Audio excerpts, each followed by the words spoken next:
Un nutrido grupo de escolares, alumnos de sexto de primaria dos colexios Salustiano Reieiras e Pilar Maestú Sierra, colexio este último onde o propio Carlos Mosteiro impartiu clase, foron os convidados desta presentación da obra gañadora da primeira edición do Premio de Literatura Infantil Carlos Mosteiro.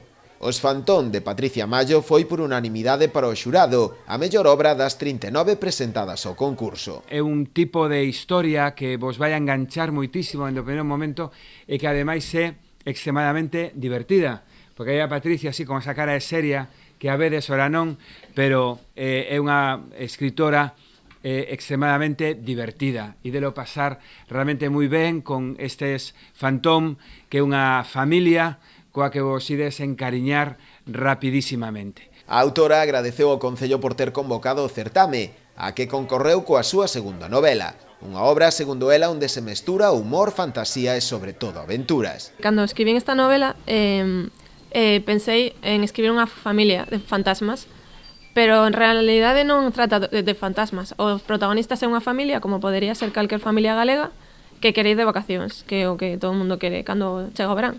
É unha novela que ten moito humor, moita fantasía e moitas aventuras. Eu creo que son temas cos que se pode sentir pois identificada calquer persona, porque o mundo sempre é un lugar mellor se temos humor. A idea do premio partiu do propio Concello da Pobra, da Asociación Cultural Barbantia e da Editorial Galaxia, co obxectivo de honrar e homenaxear a figura de Carlos Mosteiro, autor finado en xullo de 2017. Como escritores ou escritoras, o que queren é que as leades, os leamos, e a súa obra perdure no tempo.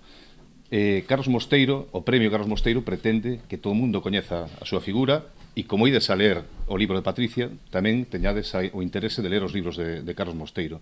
Por eso se fan este tipo de actos e este tipo de homenaxes a personaxes que o merecen por o seu talento, por a súa, neste caso, incluso pois pola súa bonomía, porque era moi querido na Pobra e supoño que moitos o coñeceríades.